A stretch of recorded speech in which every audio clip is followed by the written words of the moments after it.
Disclaimer: I do not own the clips or music shown. These are used for review and entertainment purposes. Thank you. Frog with the ginger ale. Frog with the ginger ale on. Frog with the ginger. Frog with the ginger ale on. Frog with the ginger ale.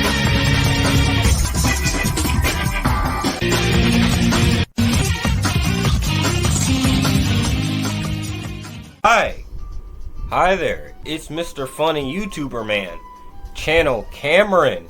How's everybody doing today? Sonic background music, cause it's cool. And I'm probably gonna have to come up with some sort of opening joke, and then I might have to like show footage of a trailer and talk about what a movie is. And today's topic is Lemonade Mouth, and how Lemonade Mouth is an underrated masterpiece. I don't think you understand. Lemonade Mouth is an actual classic. You guys don't know Lemonade Mouth the same way I know Lemonade Mouth. Hey, and also don't forget during this video we gotta have a bunch of cutaways and jokes and stuff like that. I don't know. Or maybe some fake little PNGs. Like, look at that over there. I honestly don't know what sense does this make in the context of the video, but it's there. There's a joke. There's something behind it. Or I might just force my friends to be in this video just because, because they gotta be in the skit too. So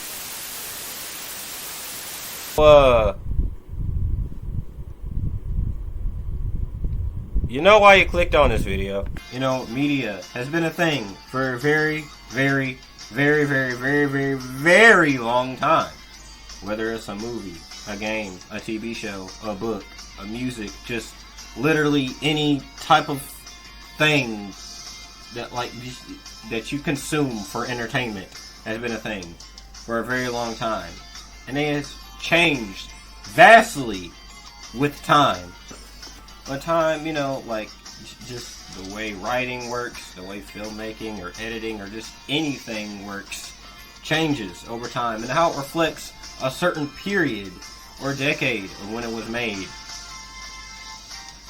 And as it gets made, it may or may not get poked fun at, or may just be homaged, or just any shape or form. It's just, at least it's like acknowledged in another type of media that we also like to call the parody.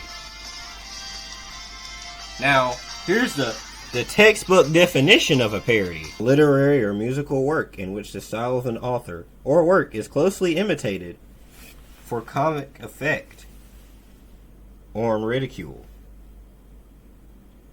And as you can see, some synonyms include spoof, satire, caricature, imitation, takeoff, travesty, sketch, rib, comedy, distortion, put on, mockery. Yeah, that pretty much sums it. And today I kind of just want to talk about not just one particular movie or show. I kind of just want to delve into what could make the perfect parody. And because in the past I have made, there's been a few parodies on my channel that's riffing or spoofing on a certain work just for fun, and most of the time it's pretty much, out of endearment. And like all of us has watched at least one parody in our lives, especially me. I consumed a lot, so I decided to just analyze and look at how would you like the different ways to make a parody, and then what would be the perfect way to make one. One of the most iconic examples of, a parody type of work. Maybe you just seen multiples of movies, a multiple genre, whatever it may be, and just be like, you know what? Let me sum it up pretty much what it's like in this movie, especially if it's like a certain decade. Like, this is how these type of movies were back in like the 80s or the 90s. One of the most well-known examples is Scary Movie. Everybody watched at least one Scary Movie. Don't lie to me. Everyone has watched at least one Scary Movie. Don't come on. Everyone at least watched one of them. They're making another one. Well, the first one kind of. What you doing, son? Nothing.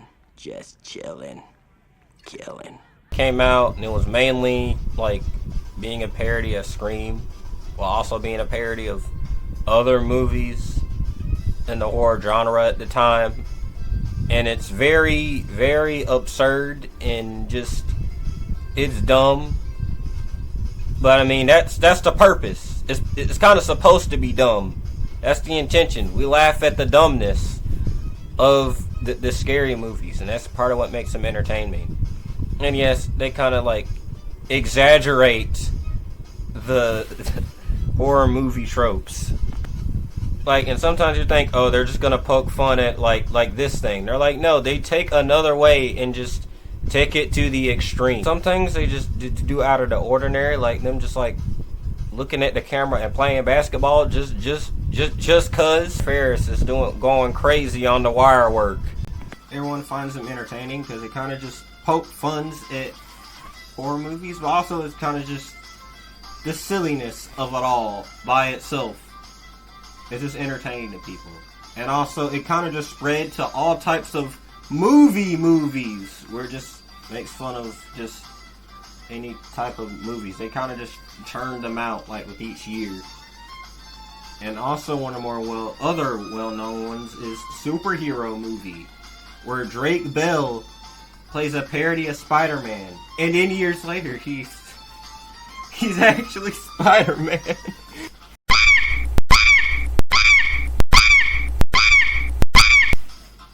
You know, and it pokes fun at a lot of superhero movies that came out in the 2000s. Like, pokes fun at X-Men, Batman, Fantastic Four, whatever you can think of. It kind of just pokes fun at it. It also has, like, Tracy Morgan as Professor X, because it can. And it kind of just goes some of the plot beats of the Sam Raimi Spider-Man, but it kind of averts it and exaggerates it to, like, insanity. Like, you'll have Kevin Hart in the bus talking about different types of like cliques and everything, instead of like him like talking about Kirsten Dunst.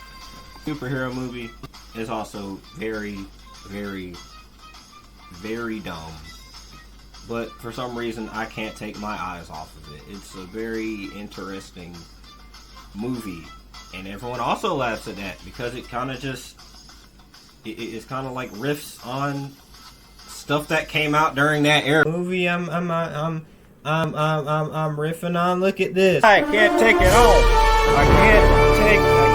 I can't take it off. Y'all know what movie I'm talking about, right? Y'all know what movie I'm talking about here, right? It can be somewhat some sort of endearment as they enjoy these types of movies. I mean, why are you watching all these types of movies and then you're parodying them? Like we can tell that you watch these many of them. Like, why don't you just stop watching them? And it isn't a part of like completely being mean-spirited. It's just because you make a parody does not instantly mean you're mean-spirited. Most of the time it's pretty much out of love. It's like fans also like to make parodies. Yes, like there's a lots of parodies on YouTube. I grew up watching them. Like a lot of them. Some of them are somewhat inspirations. And probably a part of how I'm sort of brain rotted sometimes. Let's be honest. You watched at least one Lego Batman video as a kid. I mean, we gotta be honest. Or like a Sonic video or anything. We watched at least one of them as a kid if you grew up in like the late 2000s or the 2010s.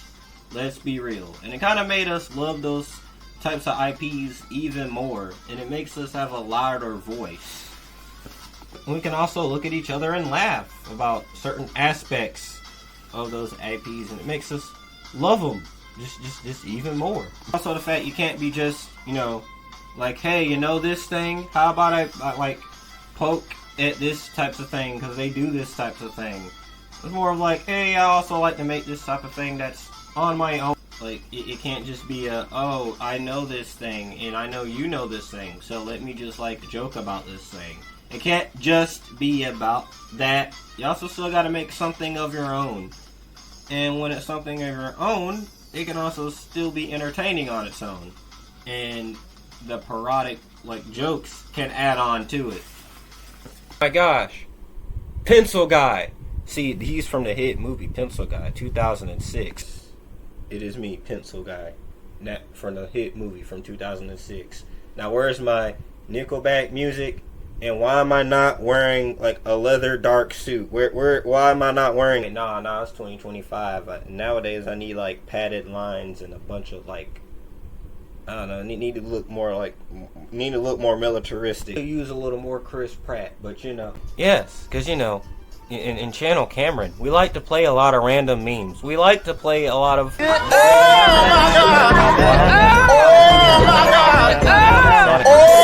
As I'm playing background music. And also, since this is like an internet review, shouldn't I be talking in a more depressed voice? Like, and I'm like, sound like I'm being held hostage. And honestly, shouldn't like some of my videos like should be like honestly, shouldn't some of my videos be 5-hour-long analysis on a Nickelodeon show from 2010? Should I complain about how woke movies are nowadays?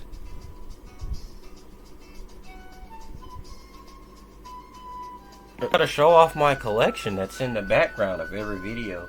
The Berry Blast and the hit video game that's right there, because I mentioned that a lot. It's a gimmick. Okay, so this is an internet review. Shouldn't there be a guy that's also played by me that bursts into my room and forces me to do another movie? And I'm like, no, and then it like segues to the next video. I spent my entire YouTube career. Had I even show what's below me talking? Hey, let's do a house tour. Because why not? What? I can't do tours around my house anymore? It's not like I was gonna dox myself. Totally real prop. And sometimes, so, you know, just through music, everyone's heard at least one Weird Al song where you have the beat, but it's completely different lyrics, and it's just something absurd. And it makes us laugh, but also genuinely makes us want to listen to song more, and it's just so entertaining. Yeah. Sometimes they can just do something simple. They're making their own story, but also along the way, they wouldn't mind poking at a movie here and there throughout its story, or just a character in general. You know, Shrek generally likes to poke fun at certain fairy tale characters and fairy tale trope, like how Princess Fiona was at first disgusted that she was saved by an ogre. And sometimes it can't just be parodies of fairy tales. Sometimes it can be stuff you completely wouldn't expect, and it's something that is wild when you get older, like them straight up poking fun at O.J. Simpson. Yeah, that is absolutely out of nowhere. That is just so unexpected at the time. Like, imagine like taking your kids to see that and they're just poking at OJ. That's crazy. Yeah, parodies also cannot just poke fun at other stuff, like other movies. It can also poke fun at just certain stuff in real life. It can just exaggerate something just to a T about a certain person, or sometimes it's just, and sometimes it like, hey, look, it's kind of like Superman. They fly and have a cape, but they're not, you know, that much good of a person. That's crazy. Superman himself has evil versions of himself in his own work. Sometimes it can just be blatantly ripping off a certain character, while other times it's kind of just homaging it with somewhat of a twist. Maybe something like you can just recognize, like, oh yeah, it's kind of like whatever, but it's not just, oh, that is completely off of such and such, and they're just completely just ripping off of that. Hey guys, look, you know how Superman is sent from another planet and he's supposed to protect Earth? Well, now this guy is sent to Earth and he's supposed to conquer it. And also, even in like a TV show where the entire show isn't a parody, there can be just like an episode where it's like, ah man, I wish people didn't know I existed, and then they wake up in a reality where they don't even know who that is. Like It's a Wonderful Life type situation. There's always been at least one show where, you know, a character just wakes up in that reality. Christmas, you're already seeing a bunch of Christmas carols, and they're like, you know, ghosts of past, present, and future just showing up, and then like a character can be like, isn't it weird that such and such is kind of like this? And you know, this kind of reminds me of a certain movie I saw. And sometimes when it parodies something, they're trying to say something along with parodying The Boys, where it parodies a lot of superhero movies that are out nowadays, and they're them just kind of just poking at it a little bit. Well, it's kind of more of do it in a darker way than expected. It's not as as the comic. So at the same time, it has a little bit of political commentary. While it's said, you could be just saying something not just about movies, but about culture in general. Like a certain episode, you pick a certain topic or something that's just from real life, and you can do it really, really accurately, but also exaggerate it at the same time. Which is also one of the reasons why this is like one of my favorite shows ever. Certain characters represent a certain type of caricature, and see how exactly would they react to a certain situation. And then you watch and be like, yeah, that's exactly how they'll do it. Yeah, yep, definitely. Or yeah, I know a person like that in real life. Be something about celebrity gossip or something that just happened. And you're like, yep, that's exactly how it went. Or they'll predict something and be like, yep, wow, that's crazy. This is just like that one episode of, I can watch a parodic version and then go back and watch the original version. I'm like, wow, that is scary how accurate that is. No, yeah, these take your pick. I'm talking. Yeah, you know what I mean. I like you, and I want you. Now we can do this the easy way, or we can do. There's got to be a certain point where you just parody yourself. You just it's at a point where you just your own franchise at this point, and you're just having fun with it, while also being a love letter at the same time. Sometimes you just make fun of a character, but also respecting them at the same time. And you expecting, oh no, they're just gonna make them look like a complete idiot. And they just don't go that route. They just kind of just exaggerate them, but also make it seem like, yeah, that's them. They're still kind of recognizable. What am I trying to say with this? When media does this, and you love it somewhat too. Sometimes it can go from a simple conversation isn't it crazy that this is in this? And then sometimes it can just spiral out into another piece of media. Look at that media. It makes us appreciate it, but also makes us appreciate another piece of media. It also makes us just love it even more. Sometimes it can be completely is going to exist for a very, very, very, very, very, very, very, very, very long time. But so is parodies too. As media exists, parody. Whenever there's a certain genre, there's always something else to come in and just be like, it's kind of like this thing, but we're not completely knocking it off. We're kind of just like, hey, you love this thing, we love it too.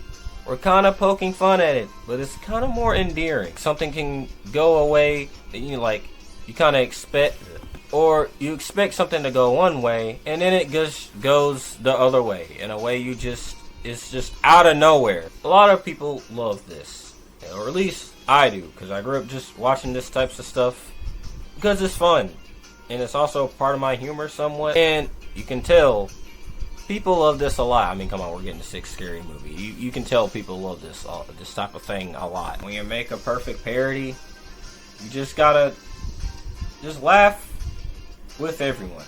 You just laugh with everyone, but also have a good time with everyone. You can do that through a screen, or through something that's written, something that's just produced. It's either way. It's yeah, we're kind of with you too. We also want to show you this type of thing while being with you. And it makes us not just connect to the media, but also makes us connect with each other. Smosh reenactment of Lemonade Mouth, aka a review. A 3-hour-long analysis on it, which is longer than the movie. And I don't know, maybe next time, who knows what could possibly happen next. A lot of things could happen. Thank you guys so much for watching Channel Cameron and me go on my adventures with the same few locations of me recording and the same few people in every video. No budget costumes and no budget everything. Making fun of stuff while doing it. Well, everybody, I wonder, what's the next review? Also, something about like, comment, and not I mean comment, subscribing, and whatever that stuff. I don't know what that even means.